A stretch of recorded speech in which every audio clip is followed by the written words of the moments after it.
अस्सलामुअलैकुम। आज मैं आप लोगों के साथ मटन मसाला विद तुरई की रेसिपी शेयर कर रही हूँ। इसे हम हैदराबादी तुरई गोश्त भी कहते हैं। तो चलिए इसे बनाना शुरू करते हैं।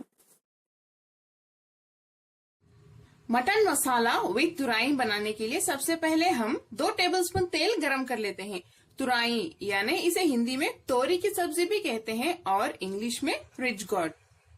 तेल गरम हो चुका है। हम इसमें 3 मीडियम साइज की प्याज डाल देते हैं। प्याज का कलर गुलाबी होने तक हम इसे हाई फ्लेम पे अच्छे से भून लेते हैं।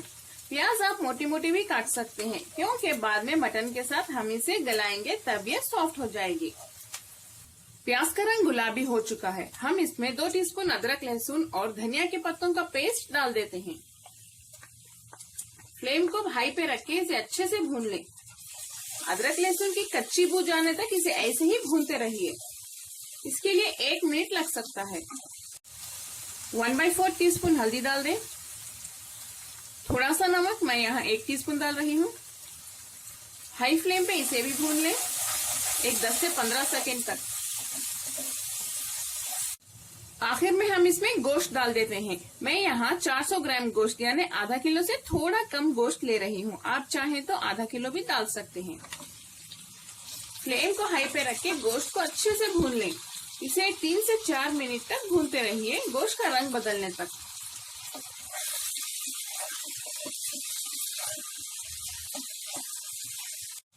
गोश्त को अच्छे से भूनने के बाद हम इसमें आधा कप पानी डाल देते हैं। जब ये पकना स्टार्ट हो जाए फ्लेम को लो पे रख दें और लो फ्लेम पे गोश्त हमारा 80 to 90% गलने तक हम इसे गलाएंगे। आप चाहें तो प्रेशर कुकर का भी यूज कर सकते हैं। प्रेशर कुकर में हाई फ्लेम पे 1 विजिल यानी 1 सीटी आने के बाद फ्लेम को लो पे रख दें और लो फ्लेम पे 10 मिनट के लिए पकाएं। गोश्त गल जाएगा। अगर नहीं गला तो और थोड़ी देर गलाएं।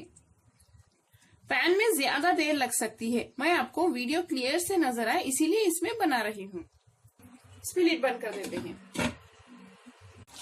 गोश्त हमारा 80 to 90% गल चुका है। हम और थोड़ी देर हाई फ्लेम पे इसे भून लेते हैं ताकि प्याज अच्छे से घुल जाए इसमें।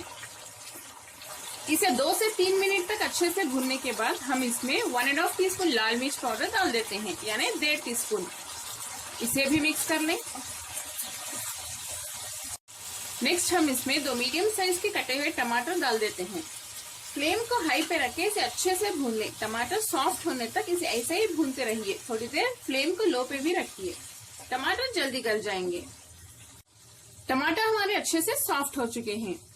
हम इसमें 2 टेबलस्पून कसूरी मेथी डाल देते हैं। अगर आपके पास ये कसूरी मेथी ना हो तो आप फ्रेश मेथी के पत्ते भी डाल सकते हैं।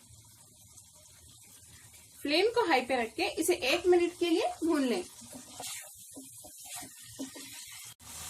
मजेदार मटन मसाला हमारा तैयार है।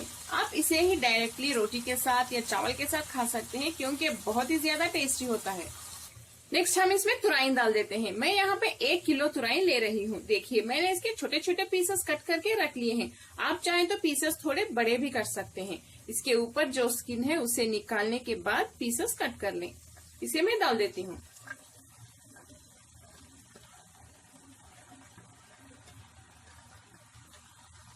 इसे भी मिक्स कर लें।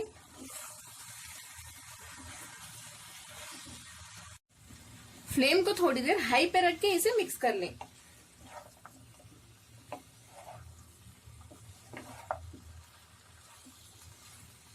इस तरह आप गोश्त के यानी मटन मसाला के साथ तुरई बनाएंगे तो ये बहुत ही ज्यादा टेस्टी बनेगी। आप लोग इस रेसिपी को एक बार ट्राई करके तो देखिए। जिनको तुरई नहीं पसंद उन्हें भी ये बहुत ही ज्यादा फेवरेट बन जाएगी।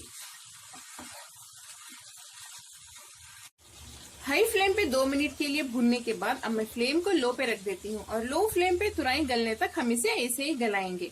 इसमें पानी बिल्कुल भी मत डालिए क्योंकि तुरई में पानी निकलता है। देखिए अभी से थोड़ा थोड़ा निकल रहा है। इसी में तुरई गल जाएगी। इस पर लिड बंद कर देते हैं। बीच बीच में आप चेक करते रहिए और इसे हिलाते भी रहिए। तुरई देखिए हमारी अच्छे से पक रही है। इसे हम और थोड़ी देर के लिए पकाएंगे। थोड़े से बारीक कटे हुए धनिया के पत्ते भी डाल देते हैं। अच्छी खुशबू आएगी इसमें।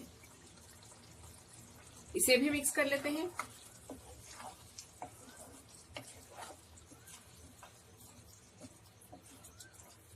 इस पे लिड बंद कर दें। मटन मसाला विद तुरई अब तैयार है। फ्लेम को हाई पे रख के आप इसे थोड़ा सा सुखा भी सकते हैं, या अगर आपको इसकी ग्रेवी पसंद है तो आप इसे ऐसे ही रख दें। रोटी के साथ ये बहुत ही अच्छी लगेगी आपको, यानी ये ग्रेवी। हम इसे हैदराबादी तुरई गोश्त भी कहते हैं। कमेंट्स में जरूर बताएं आपको मेरी आज की रेसिपी कैसी लगी। अब मैं फ्लेम बंद कर देती हूँ। अगर आपको मेरी रेसिपी पसंद आई तो प्लीज मेरे चैनल कुक विद फैम को जरूर सब्सक्राइब करें और बेल आइकॉन भी प्रेस कर दें, लाइक करें और मेरा ये वीडियो फैमिली और फ्रेंड्स के साथ शेयर करना ना भूलें। अस्सलाम वालेकुम।